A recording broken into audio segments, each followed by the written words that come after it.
당시에 시날 왕 아므라벨과 엘라살 왕 아리옥과 엘람 왕 그돌라오멜과 고임 왕 디달이 소돔 왕 베라와 고모라 왕 비르사와 아드마 왕 시납과 스보임 왕 세메벨과 벨라 왕 소알 왕과 싸우니라. 이들이 다 시딤 골짜기 곧 지금의 염해에 모였더라. 이들이 12년 동안 그돌라오멜을 섬기다가 제13년에 배반한지라. 제14년에 그돌라오멜과 그와 함께한 왕들이 나와서 아스트롯 가르나임에서 르바 족속을, 함에서 수스 족속을, 사웨 기랴다임에서 엠 족속을 치고 호리 족속을 그 산 세일에서 쳐서 광야 근반 엘 바란까지 이르렀으며, 그들이 돌이켜 엔 미스밧 곧 가데스에 이르러 아말렉 족속의 온 땅과 하사손 다말에 사는 아모리 족속을 친지라. 소돔 왕과 고모라 왕과 아드마 왕과 스보임 왕과 벨라 곧 소알 왕이 나와서 시딤 골짜기에서 그들과 전쟁을 하기 위하여 진을 쳤더니 엘람 왕 그돌라오멜과 고임 왕 디달과 시날 왕 아므라벨과 엘라살 왕 아리옥 네 왕이 곧 그 5 왕과 맞서니라. 시딤 골짜기에는 역청 구덩이가 많은지라. 소돔 왕과 고모라 왕이 달아날 때에 그들이 거기 빠지고 그 나머지는 산으로 도망하매 네 왕이 소돔과 고모라의 모든 재물과 양식을 빼앗아 가고 소돔에 거주하는 아브라함의 조카 롯도 사로잡고 그 재물까지 노략하여 갔더라. 도망한 자가 와서 히브리 사람 아브라함에게 알리니 그때에 아브라함이 아모리 족속 마므레의 상수리 숲을 근처에 거주하였더라. 마므레는 에스골의 형제요 또 아넬의 형제라. 이들은 아브라함과 동맹한 사람들이더라.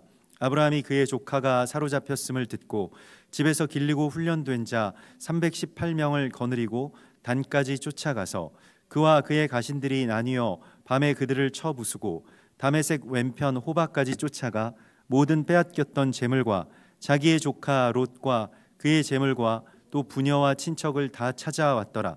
아브라함이 그돌라오멜과 그와 함께한 왕들을 쳐부수고 돌아올 때에 소돔 왕이 사회 골짜기 곧 왕의 골짜기로 나와 그를 영접하였고 살렘 왕 멜기세덱이 떡과 포도주를 가지고 나왔으니 그는 지극히 높으신 하나님의 제사장이었더라. 그가 아브라함에게 축복하여 이르되 천지의 주제이시오 지극히 높으신 하나님이여 아브라함에게 복을 주옵소서. 너희 대적을 내 손에 붙이신 지극히 높으신 하나님을 찬송할지로다 하매 아브라함이 그 얻은 것에서 10분의 1을 멜기세덱에게 주었더라. 아멘.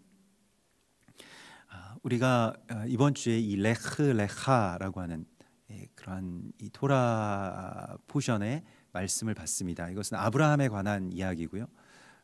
그 직역하자면 너는 가라라고 하는 그런 뜻입니다. 근데 너는 가라라고 하는 것은 이 바벨 땅에서 그러니까 바벨론에서 살던 그 바벨론 갈대아 우르라고 불리웠던 그 지역에서 살던 아브라함에게 이제 너는 여기서 본토와 친척과 아버지의 집을 떠나서 내가 너에게 보여줄 땅으로 가라 이렇게 말씀을 하십니다. 그래서 너는 가라라고 할 때 레흐 레하라고 하는데 거기에 그 히브리어에서 한 가지를 그 안에 감추어져 있는 어떤 한 의미가 하나가 있는데 그것은 너 스스로를 위해서라고 하는 그런 뜻입니다. 그래서 너는 가라. 영어 성경에서도 그래서 for yourself 이렇게 나오거든요. 너 스스로를 위해서 가라라고 하는 그런 말씀이 나옵니다. 사실은 우리가 어디에 사느냐라고 하는 것이 그 우리의 어떤 이 삶과 믿음의 구조를 결정하죠. 그러니까 우리가 어디에 사느냐, 그게 어떤 지역적인 의미도 물론 정말로 무시 못하는 것이고요. 또 같은 지역에 살더라도 그곳을 어떤 나라로 생각하면서 살아가느냐에 따라서 굉장히 다른 세계가 펼쳐지죠. 너무 큰 온도차, 온도차라고 하기에는 아주 심각한 어떤 그런 그 격차가 있죠. 그러니까 이게 우리가 시차가 많이 나는 어떤 나라들을 여행하면 그 시간 차이뿐만이 아니라 문화적으로나 아니면 토양이나 삶의 방식들이 굉장히 많이 다른 것을 보게 됩니다. 북반구에 사는 사람들과 또 남반구에 사는 사람들, 동남아시아에 사는 분들과 또 러시아에 사는 분들, 이 삶의 어떤 그 태도라던가 아니면 방식 자체가 굉장히 많이 다르죠. 무엇을 추구하느냐라고 하는 것도 이제 많이 다르게 마련이고요.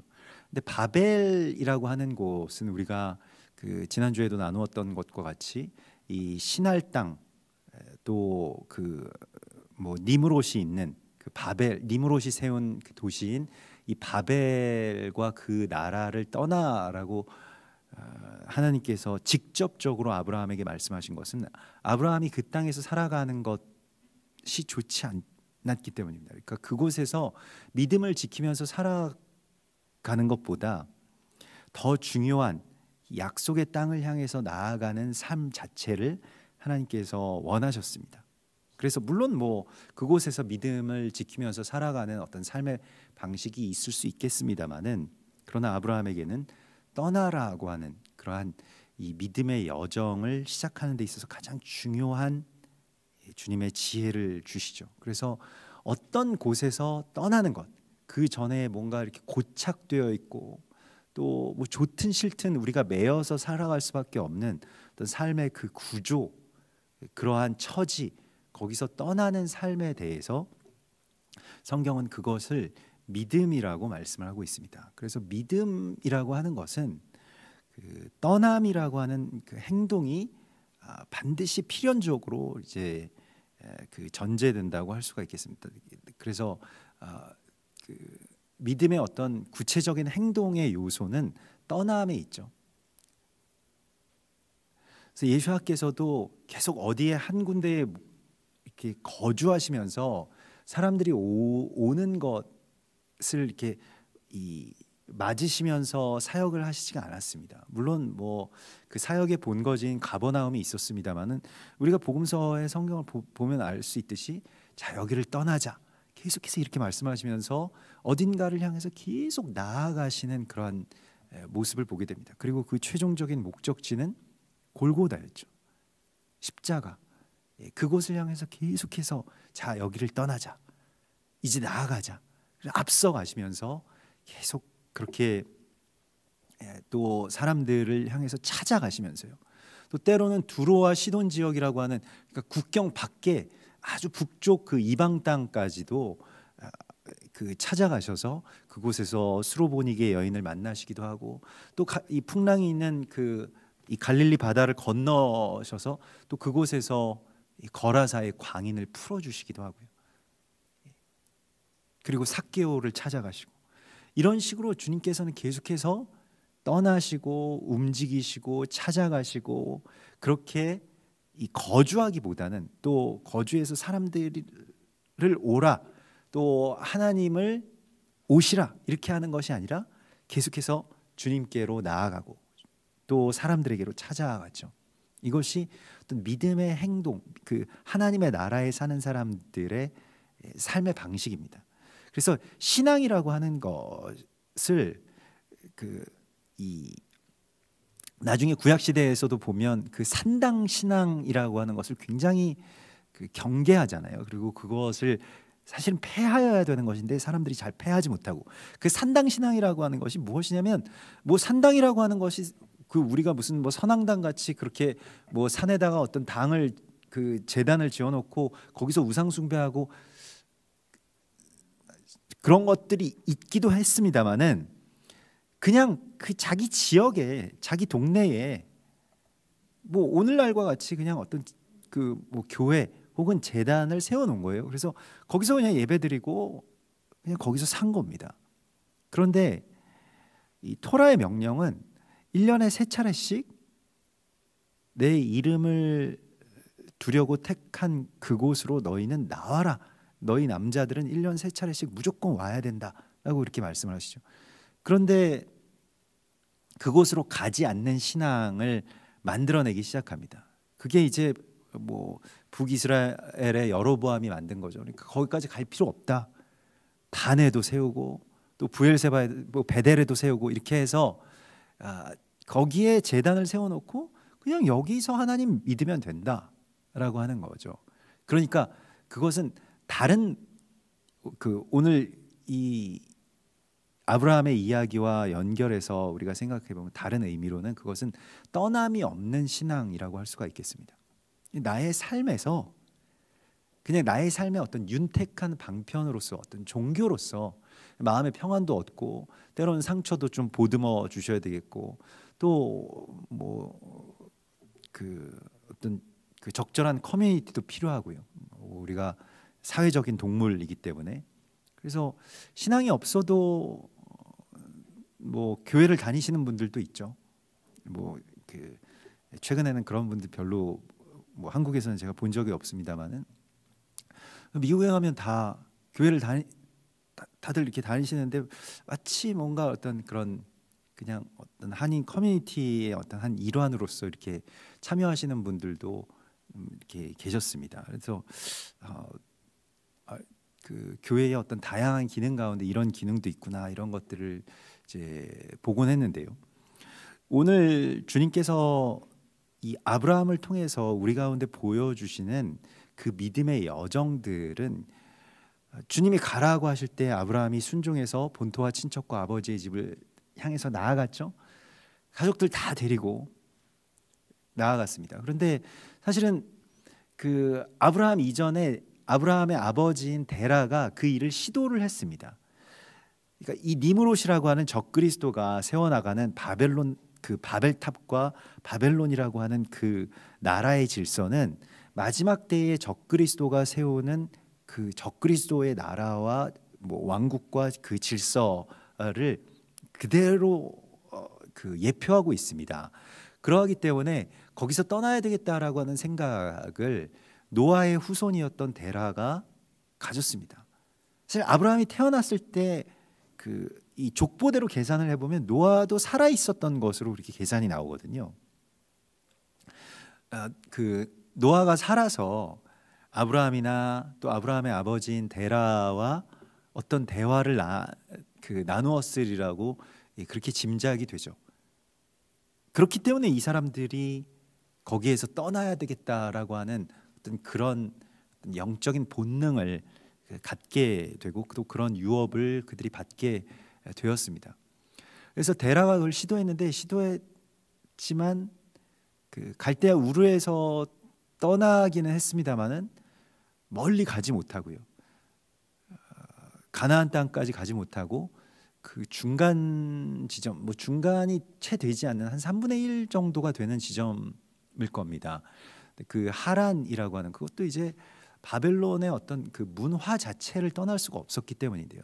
그 바벨론의 어떤 문화권 안에서 떠나지 못했죠. 떠나면 뭐 지금이야 그래도 뭐 인터넷 찾아보고 뭐 정보가 있고 뭐 그렇습니다만은 그 당시에 그런 어떤 바벨론의 통치, 그런 법과 뭐 제도가 이렇게 완비되어 있고 뭐 치안도 되어 있고 이러한 어떤 통제가 가능한 또 예상이 가능한 어떤 그러한 문화권에서 떠난다라고 하는 것은 목숨을 거는 일이었거든요. 뭐 누굴 만나서 어떤 상황에 처할지 아무도 알 수 없는 뭐 지금도 여행한다라고 하는 것은 조금 그렇게 그 위험을 무릅쓴다는 어떤 생각을 우리가 합니다만 그러나 뭐 예전은 훨씬 더한 것이지. 그것도 여행도 아니고 그냥 다 여기서 다 떠나서 약속의 땅을 향해서 어딘지도 모르는 땅을 향해서 나아간다라고 하는 것은요 정말로 알 수 없는 그러한 일인데 거기에 자기 자신과 자신의 가정을 그렇게 내던진 어떤 그 믿음은 우리가 지금 생각해도 쉽게 사람이 어떤 결단이나 혹은 뭐 어떤 자신의 어떤 믿음으로 할 수 있는 일이 아닙니다. 그래서 에베소서 2장에서 믿음이라고 하는 것은 하나님께서 우리 가운데 주신 선물이라고 말씀을 하십니다. 그러니까 이런 믿음을 하나님이 주셔야 되는 거예요. 뭐 사람이 뭐 담대하고 뭐 내가 좀 통이 크고 배짱이 있고 또 때로는 무모하고 이런 걸 믿음이라고 해서는 안 됩니다. 그건 그냥 자기 성격이죠. 무모한 것과 믿음을 혼돈하게 되면 좀 이게 어려워지죠. 그래서 하나님께서 말씀하시고 하나님께서 이끄시는 것을 믿는 것은 믿음입니다만은 자기의 어떤 무모함을 나는 믿음이 좋아서 이렇게 이야기를 하면 또 그것은 하나님의 뜻을 왜곡시킬 수가 있기 때문에 우리가 주의해야 될 겁니다. 근데 오늘 이 아브라함의 이야기, 창세기 14장에 나온 아브라함의 이야기는 그 가나안 땅의 전쟁에 대한 이야기입니다. 사실 아브라함이 이 믿음의 여정을 떠나서 결코 순탄치가 않았습니다. 가나안 땅에 도착은 했는데 그 아버지 아버지 데라는 이루지 못했던 그 일을 했죠. 그러니까 결국에 떠나긴 떠났습니다. 그래서 가나안 땅으로 들어갔는데 하나님께서 약속을 주셔서 네가 그 땅으로 들어가면 너에게 복을 줄 것이다. 너는 복이 될 것이다. 이렇게 말씀을 하셨는데 막상 들어가 보니까 약속을 안 믿는 건 아닌데 약속이 이루어지기는커녕 오히려 그 땅에 들어가니까 그 땅이 이제 가뭄이 시작이 됐어요. 가나안 땅은 가뭄이 들면 먹을 게 완전히 없어지는 땅입니다. 그러니까 물을 비축해 놓지 못하기 때문에 우리가 올 여름에 가뭄이 들어서 올 여름에 태풍이 많이 올라와서 경작이 좀 안 됐다. 그러면 그냥 먹을 수는 있지만 물가가 오르고 이 정도의 이야기가 아니라 아예 아무것도 없어지는 땅이 가나안 땅이거든요. 그래서 결국 가나안 땅에 들어갔다가 가뭄 때문에 먹을 게 없어서 애굽 땅으로 내려가는 신세가 되었고요. 그것은 훗날 야곱과 그 이스라엘과 그의 아들들, 그 12아들들이 애굽 땅으로 내려와야만 했던 사정과 꼭 같은 일들을 겪게 된 것이죠. 그래서 애굽에서 아내를 잃을 뻔하다가 그 빼앗길 뻔했던 아내를 하나님께서 겨우 지켜주셔서 이 애굽 땅에 재앙을 내리셔서 아내를 지켜주십니다. 그 사라를 이렇게 지켜주시죠. 그래서 그 아브라함은 블레셋에게도 한번 또 이 애굽의 바로 왕에게도 한번 그 아내를 빼앗긴 적이 있었는데요. 사실 이런 일을 한 사람이 이렇게 계속 겪고 또 그의 아들 때에도 이삭도 마찬가지였습니다. 그래서 이게 무슨 일인가, 이게 계속 왜 이런 일들이 반복될까라고 하는 것에 대해서 생각을 해보면 아브라함의 아내라고 하는 것은 우리가 신부라고 할 때 그 해산하는 여인, 해산하는 신부, 사랑하는 그 어떤 동역자, 이것은 다 이스라엘이나 혹은 교회를 그렇게 상징합니다. 요한계시록에 나와 있는 어떤 그 해산하는 여인도 마찬가지죠. 이게 교회, 이것을 이스라엘이라고도 이야기를 할 수도 있겠고요. 그래서 애굽에서 이스라엘이 완전히 그냥 그 바로 왕의 말하자면 시녀처럼 그렇게 이스라엘이라고 하는 이 민족과 나라와 언약이 없어지고 그냥 바로의 노예로 살아가는 살아갈 수밖에 없었던 이스라엘을 다시 지켜주시고 그 애굽 땅에 재앙을 내리셔서 그걸 다시 빼내 주신 그 출애굽의 사건과 아브라함이 사라를 그곳에서 다시 이 왕궁에서 데리고 나오는 그런 이야기와 다 연결되는 그 이야기라고 할 수가 있겠습니다. 그래서 아브라함의 이야기는 믿음의 어떤 시작과 끝을 다 보여준다고 할 수가 있겠습니다. 그리고 오늘 이 14장의 이야기는 상대적으로 아브라함의 이야기 가운데서 많이 우리가 이렇게 너무 많은 이야기들이 있기 때문에, 너무 중요한 많은 이야기들이 있기 때문에 우리가 잘 자세하게 묵상하지는 못했던 어떤 그런 본문 중에 하나입니다. 아브라함의 이야기 중에서는요. 근데 아브라함이 그 가나안 땅에 들어가서 다시 이제 가나안 땅으로 돌아온 것이죠. 출애굽해서요. 그래서 어떤 작은 출애굽을 그가 했고, 그리고 다시 이제 가나안 땅으로 돌아올 때 조카 롯이 소유가 너무 많아져서 이제 아브라함과 같이 하지 않고 애굽 땅이랑 비슷한 땅, 최대한 애굽 땅이랑 비슷한 땅으로 그렇게 낙점했던 곳이 소돔과 고모라입니다. 그런데 이곳에서 이제 전쟁이 일어나죠. 그래서 결과적으로는 이 조카 롯이 자기가 정말로 이 돈을 사랑하고 소유를 그렇게 주장했던 그런 모든 것들을 다 이제 빼앗기게 되는 그런 전쟁이 일어나게 됩니다. 당시에 시날 왕 아므라벨과 엘라살 왕 아리옥과 엘람 왕 그돌라오멜과 고임 왕 디달이라고 하는 이 다섯 왕이 이제 나서게 되는데요. 사실 이 왕들은 그 시날 왕에서부터 시작하는, 그러니까 바벨론 지역, 뭐 훗날의 바벨론과 아수르 지역, 지금 우리가 이야기하는 어떤 메소포타미아 문명의 어떤 발원지의 왕들입니다. 그러니까 정말 큰 왕들이죠. 왕들도 레벨이 있잖아요. 우리가 뭐 대통령이라고 해도 뭐 큰 나라 대통령, 뭐 트럼프 대통령처럼 큰 나라 대통령이 있고, 또 우리도 잘 이름이 생소한 나라의 대통령들도 있습니다. 같은 대통령이지만 그 무게감이 굉장히 다르죠. 벌써 신할 왕이다라고 하면 그 당시에 어떤 그 최강성국의 이 왕이라고 하는 뜻입니다. 또 그 근처에 있었던 그 연합군들이기 때문에 이거는 이제 그 나중에 그들이 이제 다 통합이 돼서 뭐 어떤 뭐 바벨론 제국, 아시리아 제국, 뭐 바사 제국 이렇게 제국이 됩니다만은 그 제국이 되기 그 전에 어떤 그 몇 개의 나라로 그렇게 되어 있지만, 그러나 같은 언어를 쓰고 같은 문화 안에 있고, 마치 뭐 그리스의 어떤 뭐 그 여러 가지 뭐 여러 도시 국가들, 그걸 다 국가라고 이야기를 하지 않습니까? 그런데 또 그리스의 어떤 연합인 것처럼 이들도 그러한 바벨론 지역의 연합 왕들이었습니다. 거기에 이제 시날 왕도 있고 뭐 엘라살 왕도 있고 그 엘람 왕 그돌라오멜이 있는데, 이 왕들이 뭘 했냐면 같이 이렇게 연합군을 만들어 가지고 한 번씩 이제 원정을 나갑니다.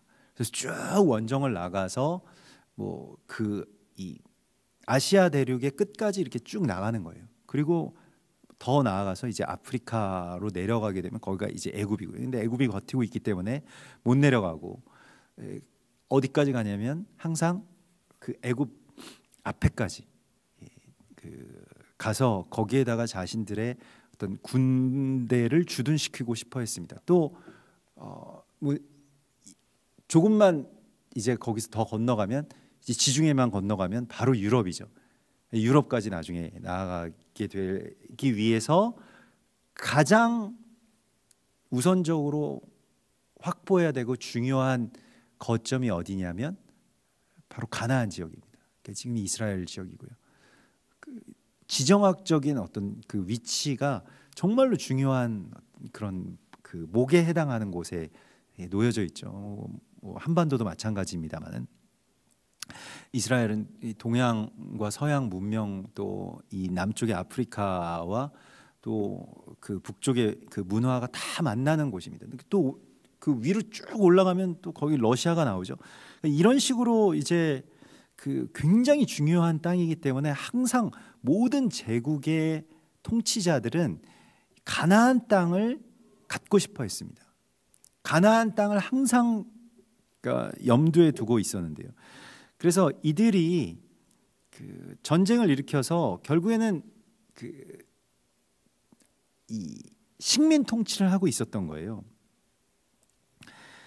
근데 그 왕들의 이름들을 살펴보면 뭐 시날이라고 하는 것은 이제 두 개의 강의 땅, 그러니까 메소포타미아를 말합니다. 그러니까 메소포타미아의 또 다른 그 이름인데요.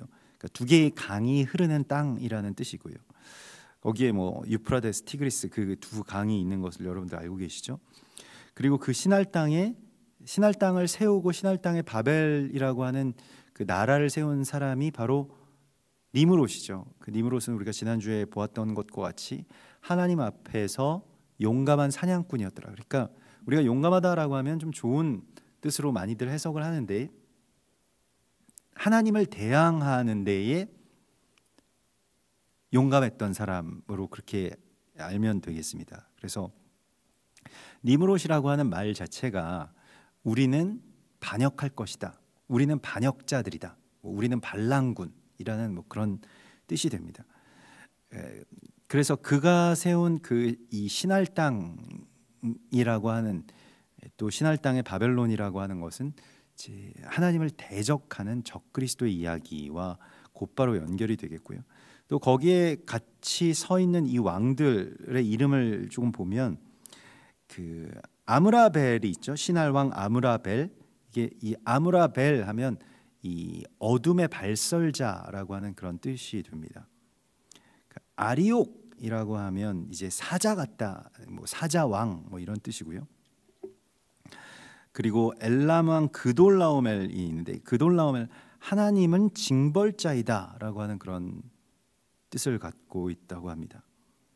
그리고 고임 왕 디달, 이 디달은 이제 그 위대한 아들 뭐 이런 뜻이 되는데요. 다 이 뭐 적그리스도의 정체성들을 다 갖고 있는 그런 왕들의 이름이라고 할 수가 있겠습니다. 이것은 또한 마지막 때에 이 가나안 땅에서 펼쳐질 전쟁의 어떤 원형을 그대로 드러내고 있는데요. 요한계시록 16장에 보면 아마겟돈 전쟁에 대한 이야기가 나오죠. 그래서 새 영이 히브리어로 아마겟돈이라 하는 곳으로 왕들을 모으더라. 그래서 이 세상의 왕들이 모여서 큰 분노하면서 모여서 이제 전쟁이 시작되는 그 시간 가운데 큰 성이 세 갈래로 갈라지고 만국의 성들도 무너지니 큰 성 바벨론이 하나님 앞에 기억하신 바 되어 그의 맹렬한 진노의 포도주 잔을 받는다라고 그렇게 나와 있습니다. 이게 이제 아마겟돈의 이야기고요. 하늘에서는 이제 무언가가 되었다라고 하는 그런 음성이 쏟아집니다. 그러면서 이런 일들이 있게 되는 것이 마지막 때의 전쟁의 이야기이고 아브라함이 만난 전쟁이 바로 이것의 원형이라고 할 수가 있겠습니다. 시편 2편 1절에서 어찌하여 이방 나라들이 열방이 분노하며 민족들이 헛된 일을 꾸미는가. 세상의 군왕들이 나서며 관원들이 서로 꾀하여 여호와와 그의 기름 부음 받은 자를 대적하며 그들의 맨 것을 끊고 그의 결박을 벗어버리자 하는도다. 그래서 이 실제의 세상의 왕들과 하나님의 나라, 하나님의 통치자이신 그리스도 예수와의 그 땅의 어떤 싸움, 이런 전쟁이 실제로 그 영계에서만 일어나는 그러한 전쟁이 아니고 실제의 이 나라와 나라 사이의 어떤 전쟁 가운데서 일어나는 이 지점을 우리가 보게 됩니다. 사실 뭐 전쟁이라고 하는 것은 굉장히 그 뒤에 영적인 배후가 아주 심각하게 그 펼쳐져 있죠. 사람이 얼마나 많이 죽고 그 피가 뿌려지게 됩니까? 그러면서 뭐 어떤 이 세상의 질서가 바뀌고 관계의 지형들이 바뀌는 그러한 일들이기 때문에 전쟁은 굉장히 영적인 일이라고 할 수가 있겠는데, 근데 오늘 이 전쟁 가운데서 우리가 이 가나안 땅에서 소돔 왕을 비롯해서 이제 가나안 땅을 통치하고 있었던 왕들이 있죠. 이들도 이 우상 숭배자들이고 여기서 뭐 비르사와 아드마 왕 뭐 시납과 소돔 왕 베라와 이 이름들이 다 악한 이름입니다. 그래서 베라라고 한 소돔 왕의 이름만 봐도 악의 아들이라는 뜻을 갖고 있고요. 이 베라 이렇게 해서 뭐 벤 뭐 이 악한 것의 아들이다라고 하는 그런 뜻이 되겠고, 그 고모라 왕 비르사는 부당함과 함께하는 자라는 뜻을 갖고 있습니다. 그래서 이제 그 이름 자체가 이제 어떤 악함을 그대로 드러내는, 그러니까 이 땅에 있는 왕들이 이 땅을 통치하는 이 상위 왕들에게 반란을 일으켜서 지금 우리는 이 식민 통치를 받지 않겠다라고 해서 이제 전쟁을 일으키게 되는 것인데요. 이들이 12년 동안 그돌라오멜을 섬기다가 제 13년째에 배반을 하게 되죠. 그래서 전쟁이 일어나게 된 겁니다. 그래서 이 전쟁 가운데 이제 그돌라오멜과 그의 연합군이 이제 쭉 원정을 와서 이 전쟁을 하게 되는데, 이 왕들에 대해서 이 5 왕들이 뭉치고 저쪽 이 메소포타미아 쪽의 왕들 4 왕들과 이제 대결을 했는데 결국 패했죠. 시틴 골짜기 그 역청 구덩이에 막 빠지는 그 소돔 왕과 고모라 왕의 이야기가 나옵니다. 그리고 이것은 뭐 그 땅에 삼켜지는 이야기와 같은 것이고, 역청구덩이라고 하는 것은 지금으로 치면 그 유전 지역, 그러니까 석유 그 구덩이에 그렇게 이 파묻혀서 못 빠져나오는 어떤 그런 왕들의 모습을 보게 됩니다. 근데 겨우겨우 그들이 그 도망하게 되었는데 조카 롯도 사로잡고 그 재물까지 노력해서 가게 되죠. 그래서 이런 전쟁이 펼쳐지게 되는데 거기에 아브라함의 조카 롯이 사로잡혀 있습니다. 그래서 아브라함이 표면적으로는 그 전쟁에도 어떤 명분이 있어야지 뛰어드는 것이죠. 뭐 2차 세계 대전에도 미국이 이 전쟁에 참전해야 되는 어떤 명분, 뭐 월남전에도 미군이 월남의 병력을 파병해야 되는 명분, 뭐 6.25 때도 연합군들이 세계의 모든 이 나라의 어떤 그 자신들의 젊은이들을 파병해야 되는 어떤 명분, 이 명분이라고 하는 것이 반드시 필요한데, 그게 바로 나의 혈육을 이들이 그 노예로 잡아갔다, 노력해 갔다라고 하는 것으로 이제 전쟁에 참전하게 되죠. 그러나 중요한 것은 아브라함이 그 전쟁에 참전한 명분은 조카 롯 때문입니다만은 그 실질적인 이유는 가나안 땅에 대한 하나님께서 주신 사명을 아브라함은 아주 정확하게 알고 있었던 것을 우리가 여기서 보게 됩니다. 그래서 오늘 13절에 보면 도망한 자가 와서 히브리 사람 아브라함에게 알리니 이렇게 되는데요. 아브라함이 아모리 족속 마므레의 상수리 숲을 근처에 거주하였더라, 이렇게 되어 있습니다. 그래서 아브라함이 어디에 있었는가? 아브라함은 어디에 사느냐가 굉장히 중요한 것인데, 아브라함이 헤브론으로 들어갔거든요. 그 헤브론이라고 하는 곳이 이제 연합이라고 하는 그런 뜻을 갖고 있습니다. 그래서 그 헤브론에 어디에 살았냐? 마므레의 상수리 나무 숲을 근처에 살았다는 것입니다. 상수리 나무라고 하는 것은 나중에 창세기 18장에서도 하나님께서 상수리 나무에서 나타나시거든요. 그러니까 상수리 나무라고 하는 것은 일종의 어떤 그 제단을 말합니다. 그래서 사사들도 상수리 나무 밑에 앉아서 재판을 하고 사람들에게 말씀을 가르치고요. 상수리 나무라고 하는 것은 일종의 어떤 이 원천적인 어떤 제단, 원천적인 뭐 교회, 이렇게 생각을 하면 될 겁니다.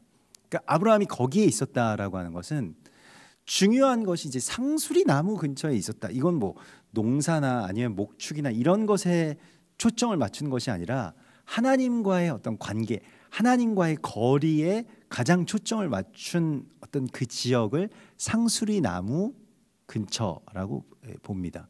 그래서 나중에 이 사사기서에 보면 이제 그 호밥이라고 하는 이방인도 이 상수리 나무 아래에 살고 있었고요. 다 이 상수리 숲을 근처에 이야기가 나오게 되고, 이사야서 6장 13절에 보면 상수리 나무가 배임을 당하여도 그 그루터기는 남아 있는 것 같이 거룩한 씨가 이 땅의 그루터기니라. 상수리 나무가 배임을 당해도 그루터기가 남아 있다라고 말씀을 하시는데, 그것이 이제 예루살렘의 무너짐과 또 그 그루터기가 그래도 남아 있을 것이다라고 하는 그런 말씀과 같죠. 그래서 아브라함은 하나님과의 관계를 우선하면서 살았습니다. 그러니까 자기의 어떤 생업, 내가 어디에 사는 게 뭐 교통비도 덜 들고 뭐 애들 교육하는 데도 좋고 뭐 돈도 많이 벌 수가 있겠다, 이런 곳에 산 것이 아니라 하나님과 가장 관계가 가까워지는 곳에 항상 그의 거처를 그렇게 세워나가는 것을 봅니다. 그리고 마침내 찾은 땅이 바로 헤브론이고요. 거기에 마므레의 상수리 숲을 근처라고, 마므레라고 하는 것은 어떤 그 활력을 말합니다. 그러니까 힘 중에서도 이렇게 막 이 정말로 그 사람이 정말 활력이 넘친다라고 할 때 그 활력을 말합니다. 그러니까 이 힘이 넘쳐나는 어떤 그런 것을 말하는데요. 사실 우리가 만나면 이렇게 힘이 되는 사람이 있죠. 그러니까 힘을 주는 사람이 있잖아요. 마므레와 같은 그런 이 사람들이 있습니다. 그래서 좀 힘들 때도 이렇게 만나면 정말로 힘이 되고, 내 어떤 믿음이나 또 어떤 그런 그 심정적으로나 좀 어려울 때 그 사람 만나면은 막 그 사람의 어떤 에너지가 나에게까지 막 전해지고, 그 믿음의 어떤 열정이나 또 소망이나 또 아주 기분 좋은 어떤 그러한 그 활력들을 주는 그러한 사람이 있습니다. 그가 바로 마므레였습니다. 아브라함이 이 사람과 같이 있는 거예요. 그래서 서로에게 좋은 것이죠. 반대로 이제 만나면 힘이 드는 사람이 또 있을 수 있겠죠. 그러나 만나서 정말로 힘을 주는 사람으로서 이 마므레가 있고, 그 마므레와 아브라함이 서로 연합을 하게 됩니다. 그런데 마므레는 누구의 형제냐면 에스골의 형제였다라고 나오고요. 에스골이라고 하는 것은 그 에슈콜이라고 해서 이건 그 포도송이를 말합니다. 그러니까 포도나무, 그 포도 열매가, 이 포도송이라고 하는 것이 신비하잖아요. 그러니까 포도가 있는데 그 포도 알알이 원래 다 열매인데 그 열매가 다 모여 있지 않습니까? 다른 열매들은 보통 뭐 사과나 배나 이런 거 다 뚝뚝 하나씩 하나씩 이렇게 떨어져 있는데, 이건 열매가 모여가지고 또 하나의 열매가 되는 어떤 그런 형태입니다. 그래서 이걸 에슈콜이라고 하고, 나중에 가나안 땅에서 여호수아와 갈렙이 그 어깨에 그 포도송이를 지고 오는 그러한 장면을 우리가 보죠. 포도송이라고 하는 것은 에슈콜과 또 에슈콜, 마므레, 아브라함의 이 연합과 아주 깊은 관계가 있습니다. 그리고 이 성경에서 이제 포도원, 포도나무, 포도송이 이런 것은 다 교회와 또 성도들의 어떤 연합과 그런 것에 대한 어떤 상징으로서 이렇게 많이 쓰이곤 합니다. 그래서 에스골의 형제고 아넬의 형제라 이렇게 되어 있습니다. 에스골은 포도송이이고요. 아넬은 이제 그 소년이라는 뜻입니다. 그러니까 작은 자, 어린 자라고 하는 그런 뜻입니다. 그래서 아넬이었습니다.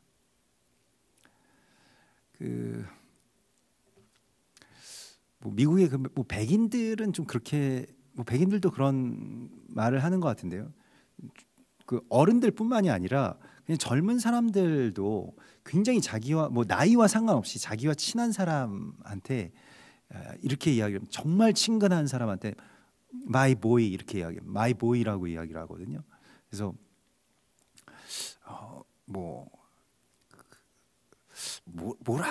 우리로 치면 뭐라고 번역을 할 수가 있을까요? 예, You are my boy 이렇게 하면 굉장히 정말로 나는 너를 너무 좋아하고 너는 정말 내 사람이야, 나와 정말로 같이 하는 사람이야, 이렇게 이야기할 때 my boy 이렇게 말을 하는데, 아넬이라고 하는 말도 사실 좀 그런 뜻을 갖고 있는 것으로 보입니다. 그래서 우리가 연합을 할 때 중요한 것은 어떤 그 동등한 연합을 하려면 우리가 동등해야 된다 이런 생각을 굉장히 많이 하는데, 실은 연합을 하기 위해서는 빌립보서에서도 그렇게 나오는데, 다 자기는 이 낮은 자가 되고 어린 자가 되고 정말로 보이가 되고 그 다른 사람을 높일 때 연합이 일어납니다. 연합이라고 하는 것이 아주 동등하게 공평하게 그렇게 연합할 수 있는 것이 아닙니다. 내가 낮아질 때, 내 걸 다 버릴 때, 내가 더 낮은 자리로 들어가기로 마음 먹었을 때, 그때 참된 연합이 이루어질 수가 있습니다.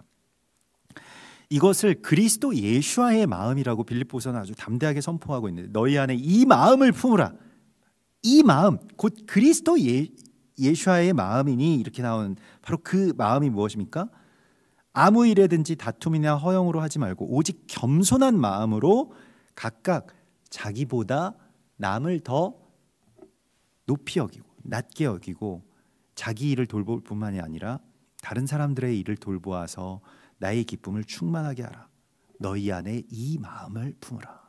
이것이 그리스도 예수와의 마음이다. 자기보다 남을 더 높이 여기는 마음, 여기에서부터 연합이 나온다는 것입니다. 그래서 우리가 이스라엘과 연합할 때 이스라엘이 선민의식을 버려야 우리가 연합을 할 수 있다. 아닙니다. 우리가 그 선민들을 인정을 해주면 연합을 할 수가 있겠죠. 아니, 낮은 사람이 된다라고 하는 것이 얼마나 좋은 일입니까? 내가 소년이 된다라고 하는 것이 몇 년이라도 좀 젊어지는 것처럼 얼마나 좋은 일일까요?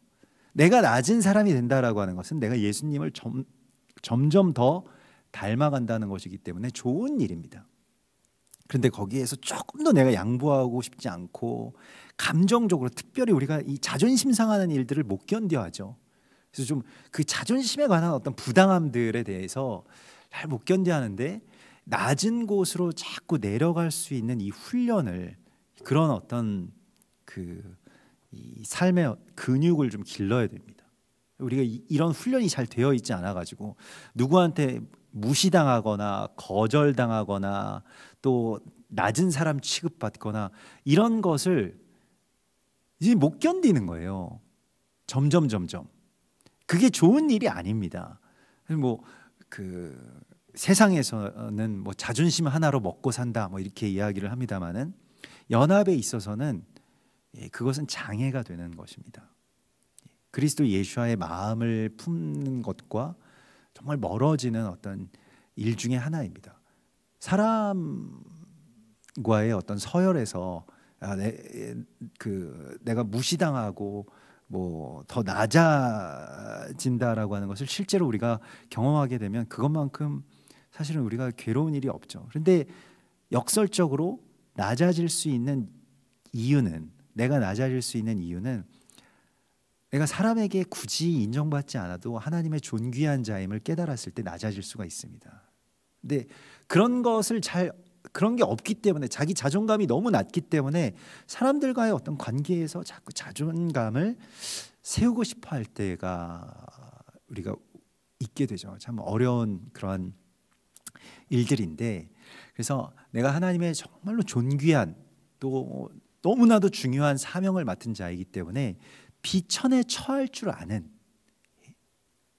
그래서 정말 비천한 자가 되더라도 큰 상관이 없는 거예요. 다윗 같은 경우에는 뭐 전쟁 영웅이고 또 대단한 사람 아닙니까?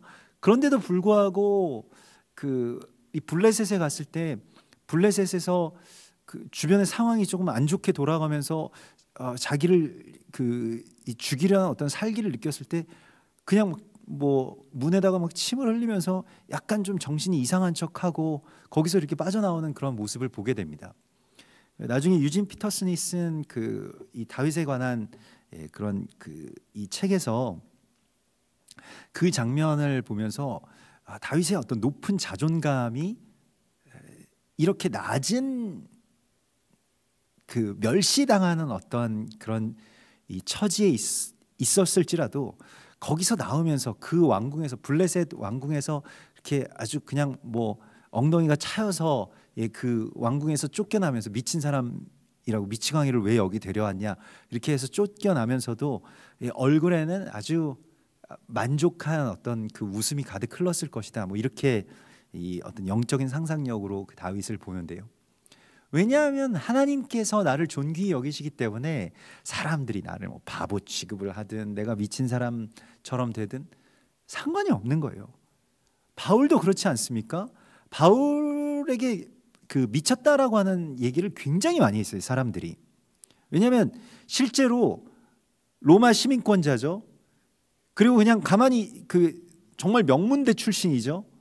뭐 오늘날로 치면요. 집안도 좋고 어떤 어려서부터 젊어서 관직에 오르는 어떤 탄탄대로의 길 가운데 있었습니다마는 그건 다 버리고 맨날 뭐 알지도 못하는, 우리가 지금은 뭐 기독교가 그래도 좀 유명합니다만 당시에는 알지도 못하는 예수아라고 하는 그 메시아를 외롭게 전하면서 어디 가서 맨날 매 맞고 쫓겨다니고 심지어 옥에 갇히고 나중에 목 베어서 죽기까지. 근데 바울이 그렇게 말하잖아요. 내가 미쳐도 나 미친 거 아니다. 설마 뭐 만에 하나 미쳤어도 내가 주님을 위해서 미친 거다라고 그렇게 이야기를 합니다. 다 이 자존감이 높아야 낮은 자리로 내려갈 수가 있는데, 여기서 이들이 아브라함과 동맹한 사람들이더라 이렇게 나오는데요. 13절에 이 동맹이라고 하는 말을 보면 보통 일반적으로 이 동맹을 뭐 베리트 카라트 뭐 이렇게 씁니다. 그래서 베리트라고 하는 것도 카라트라고 하는 것도 다 뭔가를 베어내다라고 하는 그런 뜻입니다. 그래서 보통 일반적으로 그냥 서로 맹약을 했다, 그러니까 맹세를 했다, 약조를 맺었다라고 할 때 베리트 카라트라고 하는 말을 쓰는데, 유일하게 이 창세기 14장 13절에서만 아브라함이 이 헤브론에서 했던 동맹은 굉장히 독특한 표현을 갖고 있습니다. 바알레 베리트라고 씁니다. 그러니까 바알레 베리트. 보통 이런 표현을 다른 성경에서 제가 찾지를 못했는데요. 뭐 다른 데서는 뭐 쉐부아라고 쓰는 경우도 있습니다. 이게 맹세한다는 뜻인데요. 근데 그 직역하면 이게 여기 동맹했다라고도 번역을 할 수 있습니다만은 바알 베리트라고 하면 바알을 베어냈다라고 하는 그런 뜻입니다. 그러니까 지금 이 헤브론 땅에 들어와서 이 마므레와 에스골 그리고 이 아넬이라고 하는 이 형제들과 아브라함이 어떤 연합을 이루었을까요? 나는 저기 멀리 갈대아 우르에서부터 이 땅의 회복을 위해서 왔습니다 라고 하는, 아브라함은 이방인이었습니다. 가나안 땅의 이방인입니다. 지금 현재로서는, 나중에는 역전됩니다마는 가나안 땅의 이방인으로서 아브라함이 왔는데, 그 이방인의 역할이 뭐냐면 당신들이 살고 있는 이 땅, 당신들의 고향인 이 땅에 대한 하나님의 언약을 갖고 왔습니다. 근데 이 땅이 저 적그리스도나 아니면 지금 이 땅에 어떤 악한 저 왕들, 세속적인 저 왕들, 악에 사로잡혀 있는 왕들의 통치에 있는 것이 아니라 그 왕들은 계속 바알을 섬기자고 주장할 것입니다. 그런데 바알을 끊어내는, 바알을 베어내는 그러한 하나님 나라의 소망을 가지고 이 땅 가운데에 들어와서 그 땅의 동역자들과 함께 연합을 하는 모습을 우리가 보게 됩니다. 그래서 이렇게 연합을 해서 그 헤브론이라고 하는 곳에 들어간 것이 아브라함의 여정의 어떤 아주 가장 중심에 있는 본 줄기였습니다. 그러니까 아브라함이 그 땅에 들어가서 살기 위해서 그러니까 무슨 사업을 하기 위해서, 생계를 위해서 그 땅으로 이민 간 것이 아니고 그 땅을 회복하기 위해서, 언젠가는 하나님께서 이 땅을 회복하실 날이 올 것인데 그것을 우리가 준비해야 됩니다 라고 해서 헤브론에서 그런 엄청난 땅의 회복의 공동체를 이루고 있었던 것입니다. 이것이 원유맨 공동체이고요, 이것이 실제로 그 땅의 회복에 대한 소망을 가지고 나아갔다는 것입니다. 그래서 아브라함이 그의 조카가 사로잡혔음을 들었을 때 탄식하고 속상하고 이런 것이 아니라 이것을 그 사인으로 여겼다는 것입니다. 실제의 땅의 회복, 하나님의 나라의 회복과 실제 땅의 회복이 연결되는 그 순간들이 오게 됩니다. 그래서 실제 땅의 회복이 있게 되는데 그때를 준비하면서 살았습니다. 아브라함이. 집에서 길리고 훈련된 자 318명을 거느리고 단까지 쫓아갔다라고 나옵니다. 여기서 집에서 길리웠다라고 하는 것이 하나크라고 되는데요. 이거 봉헌된다라고 하는 뜻이고, 우리가 12월 달에, 올해는 또 12월 23일인가요? 26일인가요? 아무튼 그 크리스마스 그 시즌이랑 맞게 그 하누카가 이제 됩니다. 8일 동안 되죠. 그 하누카라고 하는 것도 이제 봉헌된다라고 하는 뜻을 갖고 있고요. 또 훈련된다, 교육한다, 다 한학이라고 하는 그러한 그 단어와 연결이 됩니다. 그래서 그 하나님 군대의 어떤 기본이라고 할 수가 있겠는데, 훈련되고 길리고 훈련됐다, 그 길리웠다라고 하는 것이 하나님 앞에 봉헌됐다라고 하는 뜻이고요. 훈련됐다라고 하는 것은 그 쏟아낸다, 비워내다라고 하는 이 루크라고 하는 단어를 씁니다. 그래서 하나님께 봉헌되고 완전히 다 비워진 사람들을 집에서 318명을 길렀다는 거예요. 아브라함은 자식이 없었습니다. 그래서 그 중에 한 사람인 다메섹 사람 엘리에셀을 자기 아들로서 생각하였던 그러한 구절이 나중에 나오게 되는데, 그 일종의 고아원이죠. 그러니까 어디 오갈 데 없는 이 이방인들, 뭐 떠돌이들, 고아들 다 데려다가 집에서 먹이고 기르면서 하나님의 나라와 시간을 준비해 왔던 것입니다. 이것이 318명의 공동체로서 또 거기에서 에스골 형제들과의 이 연합을 이루면서 실제적인 땅의 회복에 대해서 준비했다는 것입니다. 다음 세대와 함께 연합했고요.